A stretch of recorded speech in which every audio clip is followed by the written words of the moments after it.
monde de Tangerine. Le monde de Tangerine. Ça qui est dur, tu sais, je voudrais reprendre des décisions puis faire des affaires à l'envers, mais à ce moment-là, tu sais pas, puis t'as cette information-là, puis tu prends une décision, tu sais. Fait que Voyons donc, il n'y a, c'est pas de mauvaise décision, il y a juste des décisions. Ouais, ben, je sais pas, y a pas de, je sais pas trop, mais en tout cas, à ce moment-là, ça n'a pas été. Tu sais, il y a juste des des affaires que décisions. je pense que Ouais, tu ferais je différemment ferais maintenant. différemment aujourd'hui avec Mais- ce knowledge-là, mais là, je l'avais pas. Fait que Tu peux pas l'avoir, là.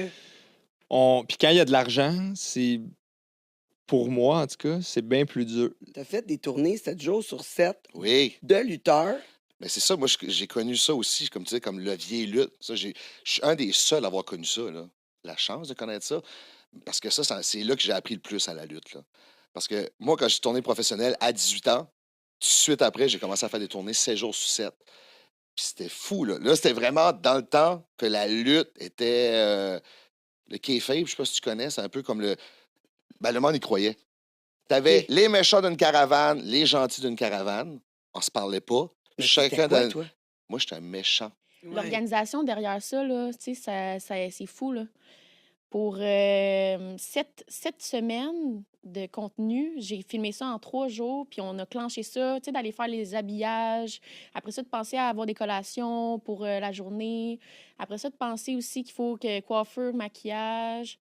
C'est de l'organisation. là, tu sais. Je peux te faire un petit spécial, Simon, là, je suis comme, fais-les, là. Je veux dire, je suis pas Parce que c'est un McDonald's, là, chef tu sais. là-bas aussi, là. Ouais, ben non, mais non, c'est Non? un dude, c'est un passionné, genre. C'est un gars qui était pas là-dedans, mais pas du tout. Puis là, ça a fait un an au mois de novembre, puis ça fait à peu près 30 fois qu'il me dit merci de m'avoir permis de faire ça. C'est pas un chef du tout, c'est juste un passionné, man, qui il a faim, là, il a faim d'apprendre, là. Tu sais, j'ai fait une couple de compétitions de barbecue avec lui, tu sais, cet Ok. été. Puis il est là, puis il me regarde, là, puis il a de la passion, là, tu sais. C'est Martin, dans le fond, c'est Martin, puis Martin, il me regarde, puis il est tout le temps comme un enfant émerveillé devant tout, là, tu sais. Puis il y a quoi, 50 ans peut-être, là, tu sais. Je veux dire, OK, mais ouais. il a soif, là. Il a soif d'apprendre, il a soif de comprendre, il a soif de... J'ai ouvert mon premier gym. Tu sais, je faisais tout, là. L'écho, le ménage, je dormais au gym, après au travail d'un bar, je faisais tout. J'ai engagé une première employée, aucune idée de ce que je faisais, un deuxième. Puis là, à un moment donné, j'étais comme, OK, ça roule. Mais tu sais, tout le monde disait tout le temps, Jerry, tu pourrais pas ouvrir un autre gym parce que le monde va pour toi. Fait que je suis, ah ouais, watch me. Fait que là, j'ai ouvert à Boucherville.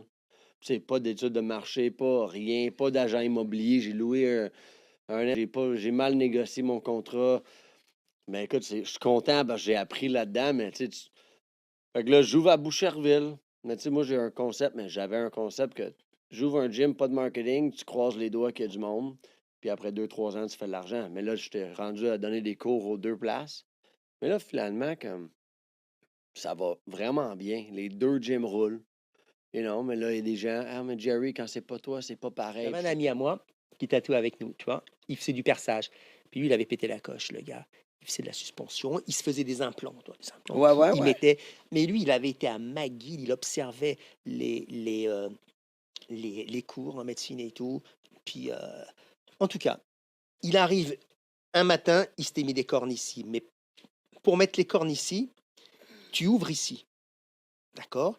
Ensuite, il s'était fabriqué des instruments. Il faut que tu décolles la peau du crâne. Parce que la peau est collée.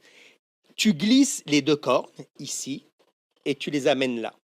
Bon, écoute, je l'ai vu 2 jours après. Il était méconnaissable. La tête était gonflée comme ça. En ayant pris des hormones, Ouais. puis en étant, d'avoir passé comme un gars, tu sauras jamais, tu sais. À 100 non. Il y a des affaires que, oui, c'est similaire. Mettons que C'est ça. j'ai des amis de gars, quoi que ce soit, qu'on s'en parlait, veut pas, au début de transition. Il y a beaucoup de choses que ça change aussi, mais je comprendrai jamais à 100 le cerveau d'un homme. Jamais. Même en ayant pris de la testostérone, même.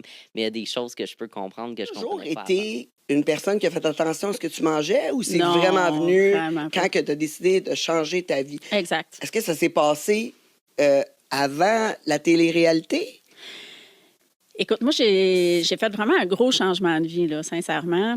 Moi, j'ai été mariée pendant 22 ans. J'ai été éducatrice en garderie pendant 21 ans.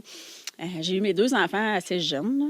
Audrey, je l'ai eu, j'avais 22, puis mon gars, je l'ai à 26. Là. Ça fait que j'ai des grands-enfants de 18 puis 23 là, aujourd'hui. Mais comme n'importe quelle mère de famille, tu sais, avant, je dis toujours, dans mon ancienne vie, je faisais même ma propre pâte à tarte, là, tu sais, là, je faisais tous mes OK. petits repas. J'étais Ah vraiment ouais. la petite maman à la maison. Puis à un moment donné, tu prends du poids, fait que les grossesses, tu te sens pas bien dans ta peau. Puis à un moment donné, je me suis dit, non, tu sais, je me suis regardée dans le miroir, puis j'étais plus bien.